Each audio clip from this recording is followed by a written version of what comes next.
Hello and welcome back to another episode of the Josh Card Show. Today we will be talking about, it has been 1 year since Twitter was bought by Elon Musk, as well as, of course, a little bit later in the podcast, we'll be talking about Mike Johnson as the new Speaker of the House. But really quick, I want to talk about the sponsor of this video, Gulag America.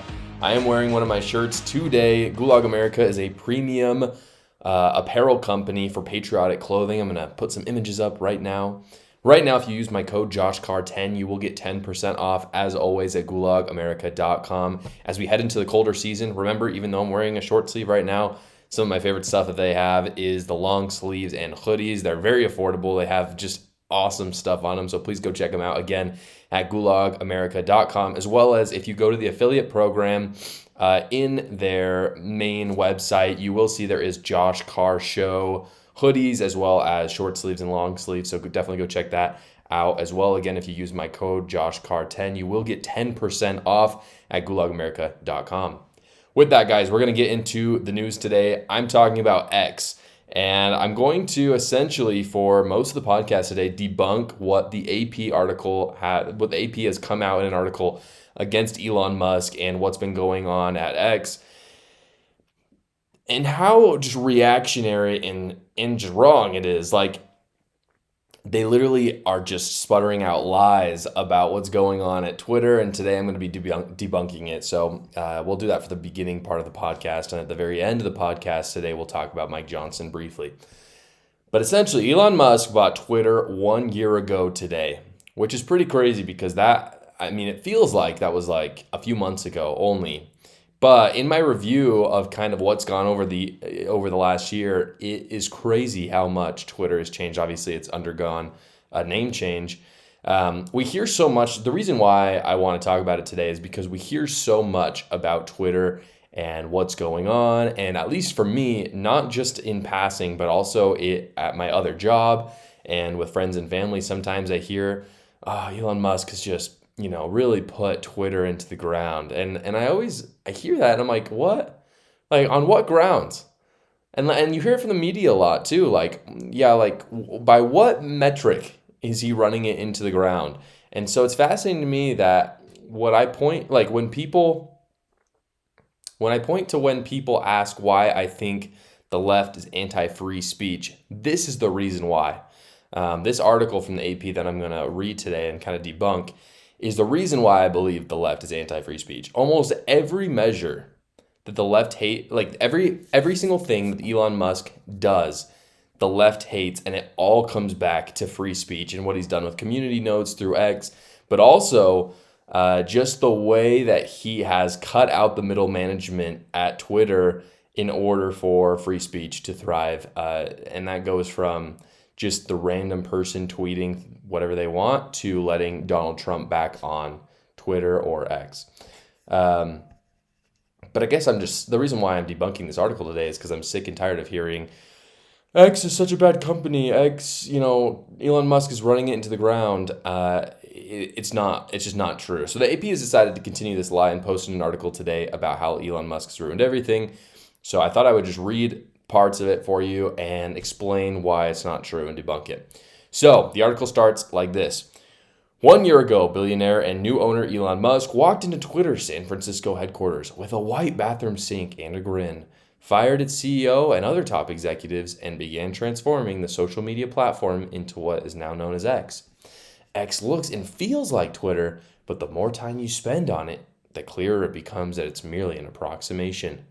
Musk, first off, this sounds so, I'm using the voice I'm using because it sounds like a college student, maybe high school student, wrote this piece and they were really trying to embellish it and make it sound like they were writing for The Atlantic or something. It's just not work that I would expect from the AP. That's all I'm saying. Anyway, they continue by saying Musk has dismantled core features of what makes Twitter Twitter. And then they go through a list, and this is what I'm going to debunk right now. First off, and some of this is actually true, but they're painting it under a bad light, which is very ironic considering this is what makes X actually great now. So the first thing they say, they dismantled the core features of what made Twitter Twitter, its name and Bluebird logo. So first off, the AP is partly right by this. Like the Elon Musk totally dismantled this, and rightfully so. And the reason why is because you hear a lot of complaints about the name change. And look, even like it's not necessarily people that hate Elon Musk that complain about the name change, but you think about what Elon Musk did, and you realize that he had to change the name because Elon Musk hated what the old Twitter was doing. Therefore, he needed to rebrand it. You can't keep it as Twitter if everyone knows Twitter as, so like to conservatives, Twitter essentially means a porn site largely where free speech is infringed on if you're conservative. If you're a free speech absolutist, what Twitter means to you is just simply censorship. That's what you hear when you hear Twitter. You hear the left uses big tech in order to curb free speech. That's what goes into free speech absolutist heads and conservative heads, which honestly is a majority of the country. Maybe a small majority, but a majority nonetheless. X is something different. Now, the name X in itself, I'm not sure if I'm like entirely on board with that, but the rebrand is something that had to happen. There's just no way around it. So moving on, the next thing they say is the verification system. That's the thing that is just torn X or Twitter apart.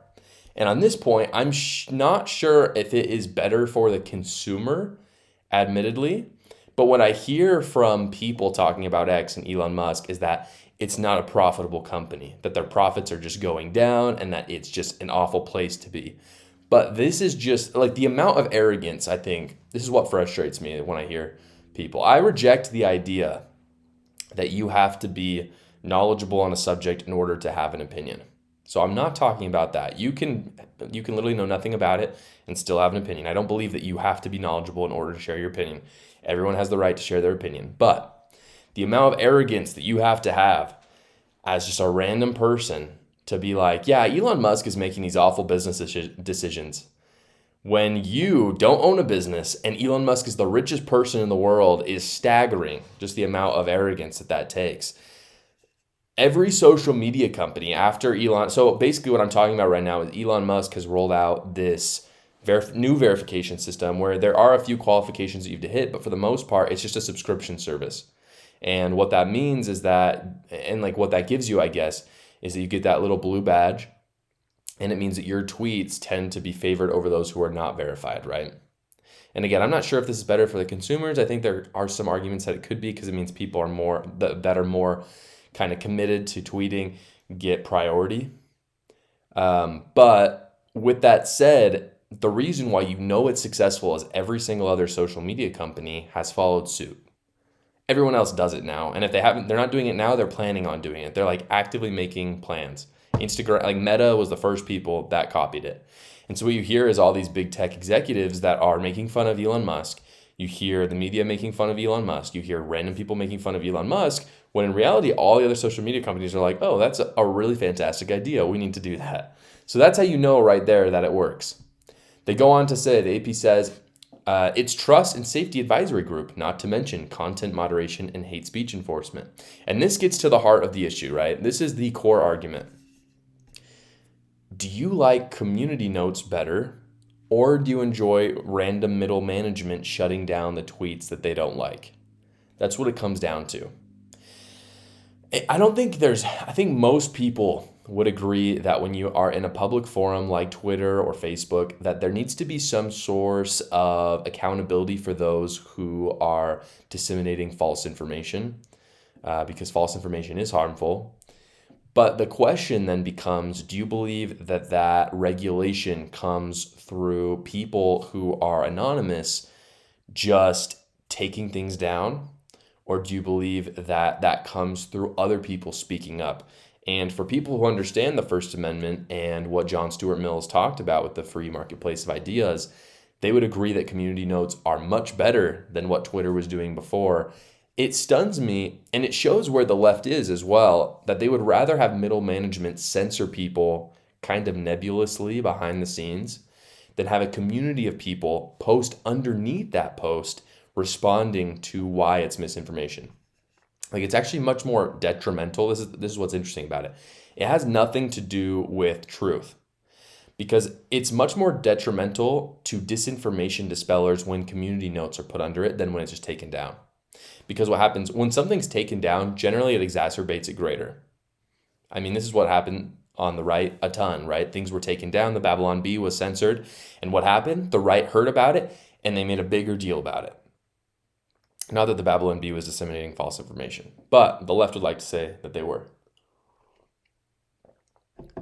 My point is that if you're actually wanting to take down false information, a community note is much more powerful. I'll give you just an example.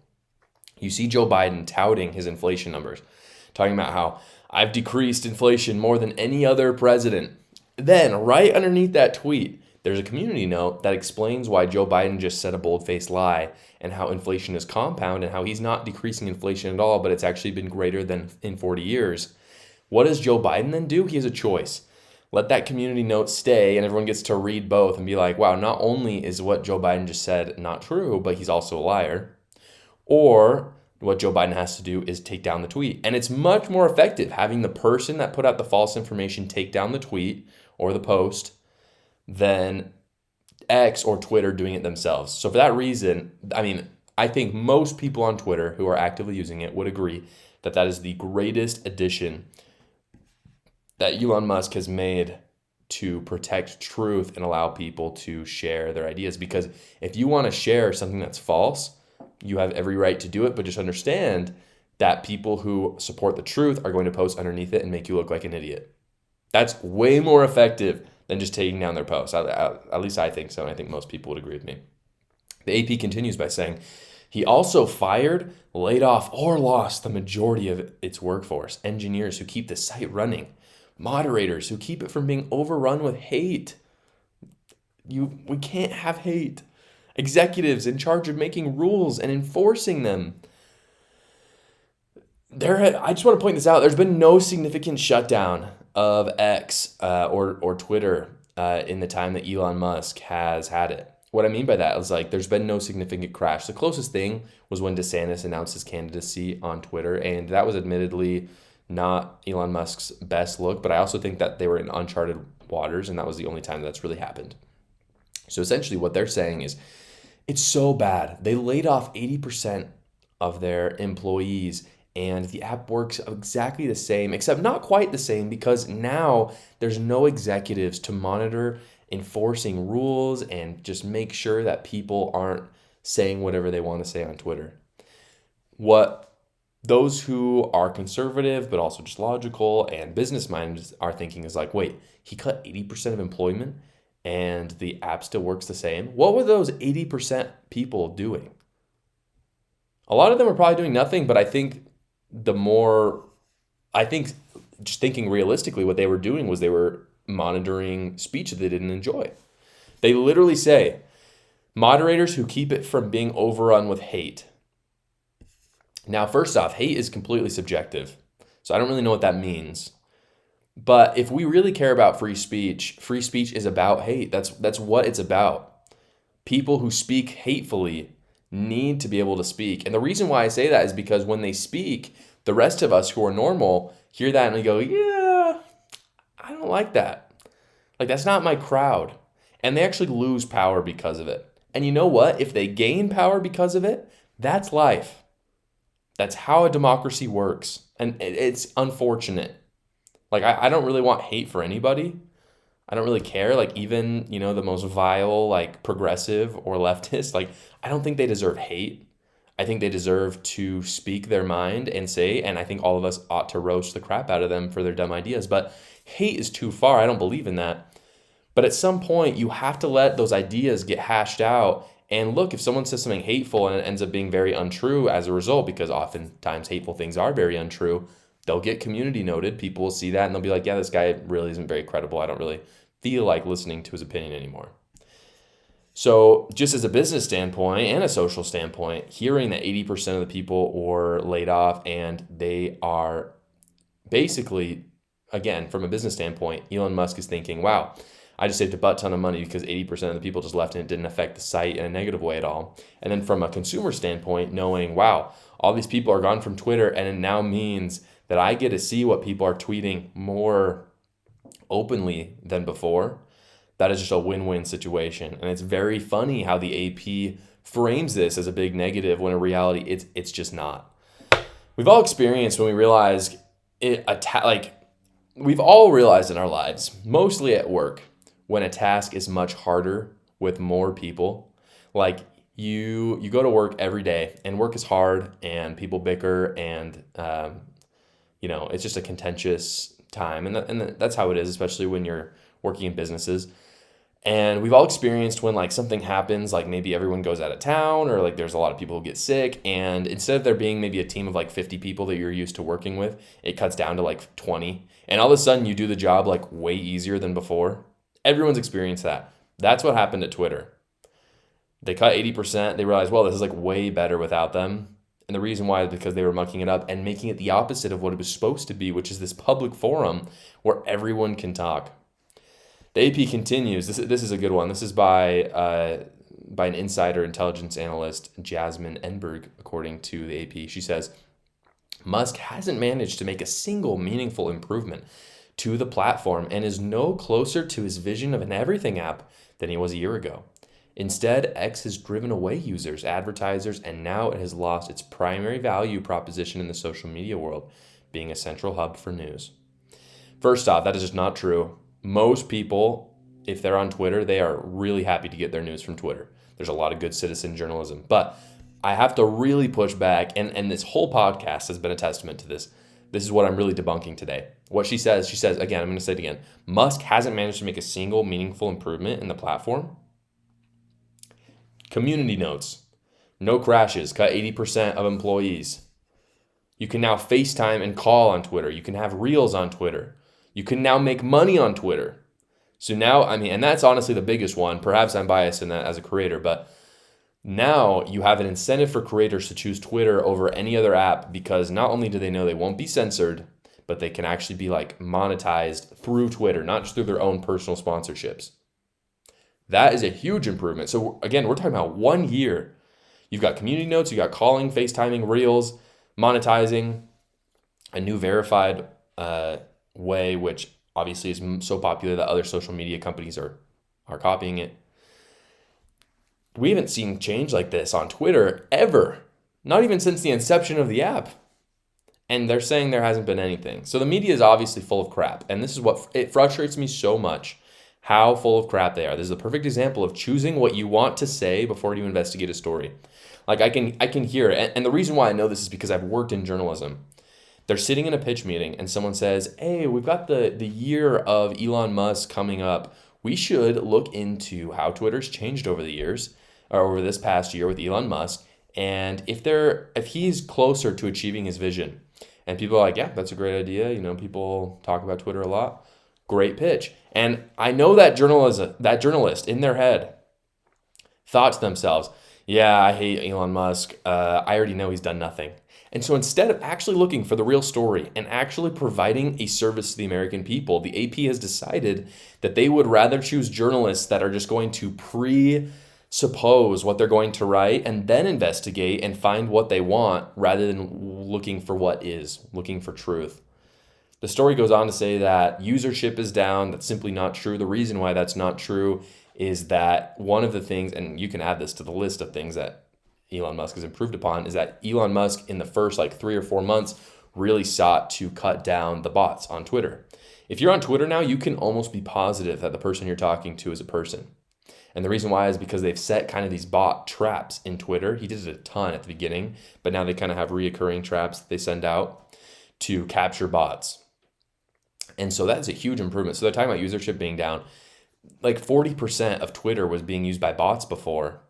And so they're saying usership is down by 15%. Actually, it's up by 25% because they cut half of the actual users on Twitter because they were just bots.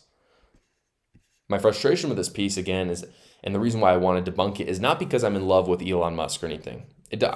I like Elon Musk as a person. I'm glad that he bought Twitter because it's been a huge public service. And anyone who's even remotely familiar with finance knows that it was a rotten deal for him and that it was clearly not motivated through his financial passions. It was literally just a social and a personal choice for him. So I do admire him for that, but it really doesn't come down to that. It comes down to truth. And when I am just scouring the news, as I do, I read the news. And I look at this AP article and I'm like, this just could not be further from the truth. The media has this false reactionary cultish behavior behind them where they have these people that they're diametrically opposed to because they cut against their bottom line. And instead of disseminating truth like they purport to do, they go against these people. They chose Elon Musk as their enemy, someone who threatens them with community notes. He can call them out on their BS. They still use Twitter, by the way, anyway. Like the AP will post something, it's just totally false, and now community notes will fight them on it, and they hate that. They hate that there's a place where citizen journalism can be just as effective as traditional journalism. And so, of course, they're going to fight that tooth and nail, especially as journalism is going through this kind of revolution and they're losing a lot of money and they're trying to figure out how to monetize. When you have Twitter, who is just so in opposition to you just naturally, of course you're going to fight back. So as they react by fighting, they're reacting by these false hit pieces, but unfortunately it only weakens their credibility as people see more and more how debunkable their articles are. So that's my final word on X and Elon Musk. I'm a proud user of it. Go check it out if you guys have kind of gotten off it in the last year or you haven't been on it. It's a fantastic place to get news, so I would definitely recommend. Now, going into the last part of today's podcast, I do want to talk about Mike Johnson. And it might be a hot take. I don't know if people would necessarily disagree with me, but I guess the question is, my hot take is, how is Mike Johnson speaker? And some of you might be asking that same question because I hadn't heard of, and I'm very involved in politics, I hadn't heard of Mike Johnson like ever in my life. And I'm guessing you haven't either. And so the question is, how did he become speaker? And I did some research on this and I've come to a conclusion, again, that could be a hot take, but maybe no one will disagree because they don't really know who Mike Johnson is in the first place. The answer to me is that he ran for it. So he personally chose to run for it. And because of his inexperience, which I'm sure you've heard about a lot because the media have really wanted to point that out. And I don't know what inexperience even means. Like, he's been in Congress for the least amount of time. Okay, so what? But the answer is he ran for it. And because he's been in Congress for so little time, he hasn't pissed anybody off. Jim Jordan apparently pissed some people off. Obviously, like Byron Donalds, people, I don't know. I don't really know if Byron Donalds has pissed people off, but they weren't confident enough in him. Mike Johnson, on the other hand, is just a stout Christian conservative. He's just staunchly believes in what he believes, and he hasn't really done all that much. And he shows strength, just like rhetorically, he speaks well. But he's just inexperienced in a sense and really doesn't have a lot going on, and he ran for it, and therefore he literally had a unanimous voting for him. And so this is what's weird about it. Like, this is kind of a plus for him that he is inexperienced. Others just didn't have any negative opinions of him. And most Republicans, by the way, they recognize that despite me I'm not upset about there being a speakership fight. I just wish people actually had a plan moving forward. But most Americans don't feel that way. They feel, and I think rightfully so, the Republicans feel that this is a display of weakness. I personally believe that it's a good thing because Republicans need to fight and hash things out. It shows that they're not a cult like the Democrats are. But no one was pissed off by Mike Johnson. And so most of the Republicans were like, yeah, we're kind of ready to like show that we're strong and just vote together. And since he was very conservative, they voted for him. You won't see Matt Gaetz questioning, like if you basically like, you're not going to see Matt Gaetz questioning if he'll do certain things because he just hasn't done much. That's what you see with, Kevin McCarthy, obviously. The reason why Kevin McCarthy was ousted was because of what he was doing in those packages with Ukraine and working with Democrats. Mike Johnson hasn't done any of that. I think Matt Gaetz and Mike Johnson would probably agree on most of their politics anyway. But I'm saying other Republicans who might be more moderate, they don't really have anything to disagree with him on. I reject the notion, though, that it's because you're inexperienced, you can't do a great job in a new job. I think Mike Johnson will do great. I think he's very conservative. I'm very happy about that. I think he'll stop the cash flow into foreign countries, especially Ukraine. And so overall, this turned well. The only way that this could have turned out way better, again, I think most Republicans will look at Mike Johnson and be like, yeah, Mike Johnson is a better choice than Kevin McCarthy because Kevin McCarthy is just a little too moderate. We want conservative stuff to get done. We need someone to kind of be that stopgate between a Democrat president and Senate. But the thing that they could have done better is like, why was Mike Johnson not the plan out the get-go by Matt Gaetz?